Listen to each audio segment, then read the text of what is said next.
ඔයත් මේ පරිජීව විද්‍යාංශයෙන් A-level කරලා කැම්පස් යන බලාගෙන ඉන්න කෙනෙක්ද? එහෙනම් අද වීඩියෝ එක ඔයාට. ජීව විද්‍යාව කරන අපි හැමෝගෙම හීන තමයි වෛද්‍ය විද්‍යාලයකට සුදුසුකම් ලබන එක. ඒත් ඔයාට මේ පාර රිසර්ච් වලින් වෛද්‍ය විද්‍යාලයකට එහෙමත් නැත්නම් දන්ත වෛද්‍ය විද්‍යාලයකට සුදුසුකම් ලබන්න රිසර්ච් අඩුයිද? ඔයා දුක් වෙන්න එපා. ඔයාට තියෙනවා තව එක golden opportunity එකක්. ඒ තමයි පශු වෛද්‍ය විද්‍යාව කියලා කියන්නේ.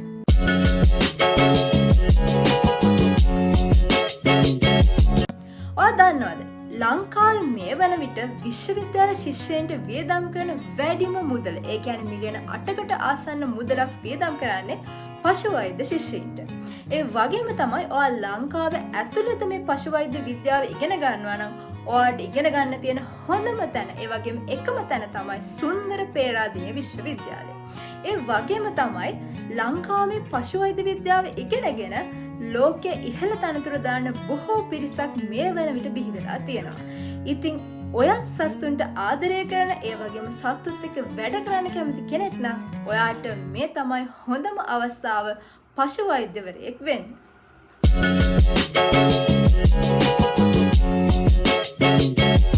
පාඨමාලාව ගැන පොඩි විස්තරයක් කරොත් මේ පශු වෛද්‍ය විද්‍යා උපාධිය වසර 5ක උපාධි පාඨමාලාවක්.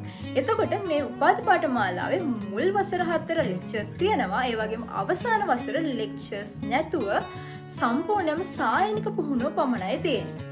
ඒ වගේම තමයි මේ පාඨමාලාව ඇතුළතදී ඔයාලට සුරතල් සතුන්, ඒ වගේම ලයිව් ස්ටොක්, ඒ කියන්නේ හරක්, එළුව, කුකුල්ලෝ, ඌරු, ඒ වගේ අය ගැන, ඒ වගේම මසුන්, ඒ වගේම වනජීවීන් ගැන ඉගෙන ගන්න පුළුවන්.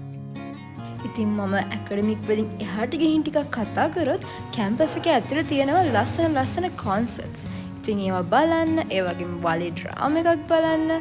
ඒ වගේම තමයි පේරාදෙණිය විශ්වවිද්‍යාලය කියන්නේ ක්‍රීඩා කටයුතු වලටත් හොඳ තැනක් තියෙන විශ්වවිද්‍යාලයක්.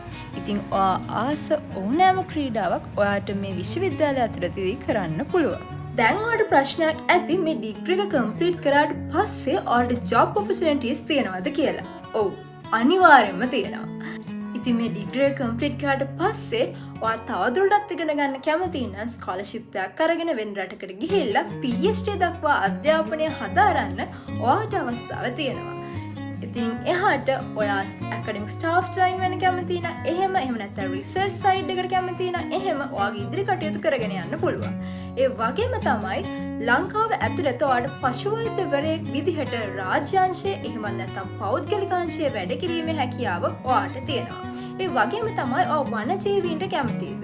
එහෙනම් ඔයාට වනජීවී පශු වෛද්‍යවරයෙක් විදිහට වැඩ කිරීමේ අවස්ථාවකුත් තියෙනවා.